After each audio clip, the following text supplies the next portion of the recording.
시작해도 되나요?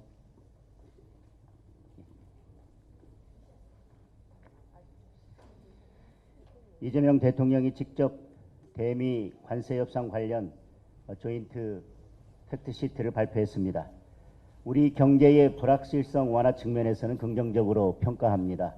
그러나 여전히 총론적 합의에 그치고 있으며 미국 측이 원하는 대로 모두 들어준 트럼프를 위한 트럼프의 무역 협정이었습니다. 미일 투자 공동 팩트시트와 비교해도 매우 불확실한 것입니다. 국민적 의혹 해소에는 한참 미치지 못합니다. 깜깜이 협상 그 이상도 그 이하도 아니었습니다. 이재명 정부와 민주당이 왜 그토록 국회 비준을 꺼려 했는지 그 이유가 고스란히 담긴 발표였습니다. 심지어 대장동 의혹을 덮기 위해 급박하게 준비했다는 느낌마저 드는 알맹이 없는 발표에 불과했습니다. 팩트시트가 아니라 백지 시트였습니다. 이재명 대통령은 협상 과정에서 내부에서 빨리 하라는 압박이 힘들었다. 발목을 잡아서 버티기 어려웠다고 말했습니다. 그러나 이런 발언은 협상 실패의 책임을 내부 압박과 정쟁으로 돌리는 부적절한 인식입니다.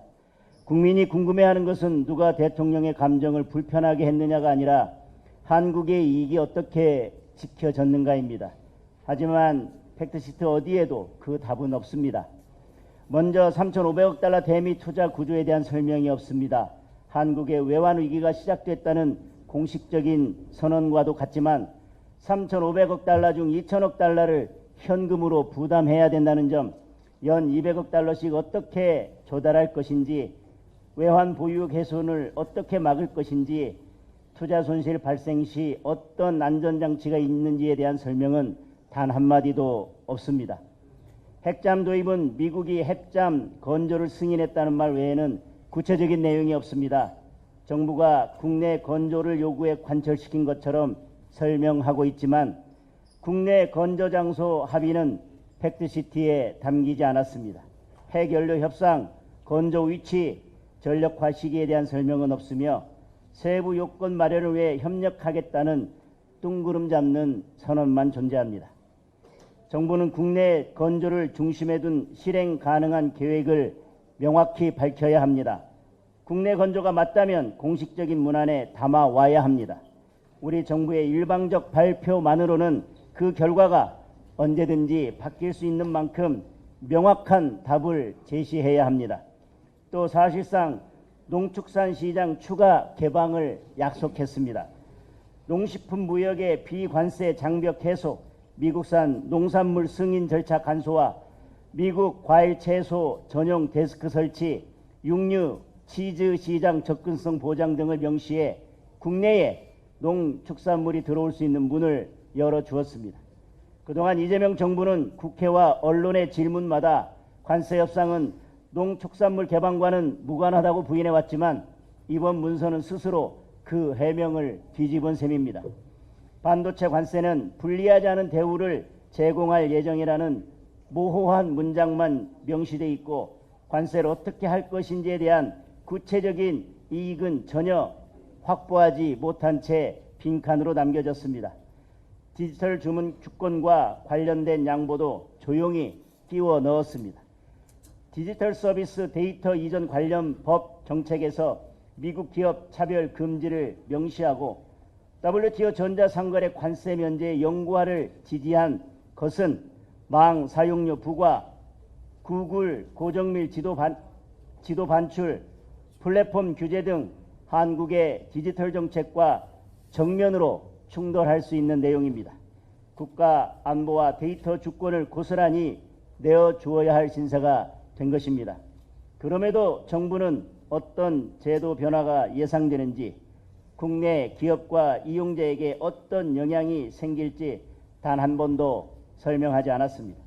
한국산 자동차 품목 관세율 인하 적용 시점은 일본, EU는 8월 소급 적용입니다. 그러나 우리는 11월 1일자로 최종 합의됐습니다. 8월 소급 적용을 관철시키지 못한 결과 우리 기업들은 8천억 원에 가까운 손해를 보게 됐습니다. 대한민국 전체 자동차 업계가 손해본 8천억 원이라는 돈은 받아오지 못했으면서 대장동 일당에게는 8천억 원을 쥐어줬다는 사실에 국민들은 허탈할 뿐입니다. 결국 이재명 대통령이 내놓은 팩트시트는 한국이 무엇을 내주고 무엇을 지키고 무엇을 얻었는지조차 확인할 수 없는 백지 시트입니다. 그런데도 이재명 대통령과 민주당은 협상 내용에 대한 검증을 피하기 위해 국회 비준 패싱을 강행하려 하고 있습니다. 이는 협상 실패를 덮기 위한 정치적 꼼수이며 국민에게 막대한 재정을 부담을 지우는 합의를 국회 심사 없이 확정하려는 명백한 헌법 위반 행위입니다. 국회 비준은 외교협상의 최소한의 안전장치입니다. 이번 합의는 반드시 국회 비준 절차를 거쳐야 합니다. 국회 비준 없는 관세 협정은 국익을 지키지 못하고 국민의 동의 없이 부담만 떠넘기는 위헌적 행위입니다. 국민의힘은 국회 비준과 특별법 제정 논의를 철저히 국익의 관점에서 접근하겠습니다. 만약 정부와 여당이 국회 비준을 패싱하려 한다면 정치적, 경제적 역풍에 직면할 수 있다는 사실을 반드시 명심하기 바랍니다. 오늘 우리는 모든 의혹이 시작된 이곳 대장동에 왔습니다. 대장동과 대장동 주민은 아무 잘못이 없습니다. 대장동을 개발 비리의 온상지로 만든 이재명 대통령과 대장동 비리 일당이 문제입니다.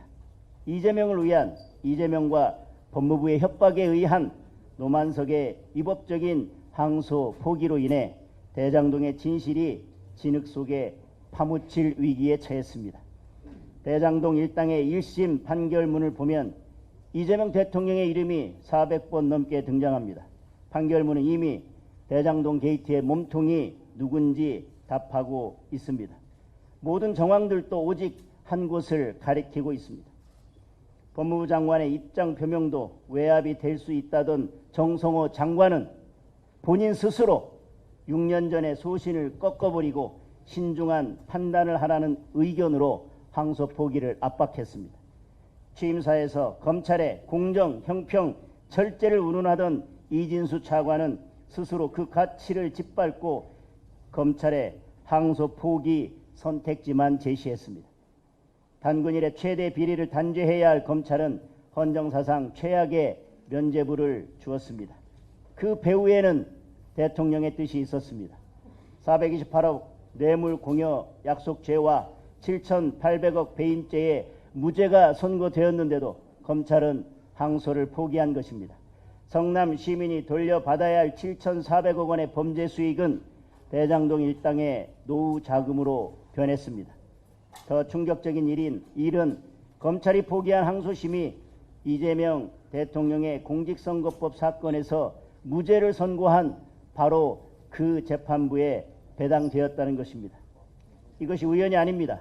이 판의 최종 설계자는 분명합니다. 이재명 대통령입니다. 대장동 게이트는 이재명 게이트입니다. 이재명 성남시장이 설계하고 이재명 대통령이 지휘하고 이재명 정권이 외압을 행사해서 대장동 사건을 땅속 깊이 파묻어 버리려고 한 명실상부한 이재명 방탄 게이트인 것입니다. 그런데 이재명 정권은 노만석 대행의 사표만 수리하고 모든 책임을 전가하려 하고 있습니다. 하지만 국민들은 속지 않습니다. 노만석 대행은 꼬리입니다. 정성호 장관과 이진수 차관은 손발입니다. 진짜 몸통은 이재명 대통령입니다. 누구도 예외는 없습니다. 누구도 법 위에 군림할 수 없습니다. 이재명 대통령, 정성호 장관, 이진수 차관 모두가 반드시 이 사태에 책임을 져야 합니다. 이재명 대통령은 앞선 대선에서 윤석열 후보와 TV 토론을 할 때 대장동 사건에 대해서 특검을 하고 그 몸통 실체가 밝혀지면 대통령이 되더라도 반드시 책임을 지자고 여러 차례 강조해서 말했습니다. 이제 그 책임을 질 때가 되었습니다. 우리 당은 모든 역량을 총동원해서 이재명 게이트를 끝까지 파헤치고 끝까지 책임을 묻겠습니다. 대장동의 진실을 명명백백하게 밝혀서 비리와 부패가 지워진 대장동을 주민 여러분들께 돌려드리겠습니다. 감사합니다. 네, 우리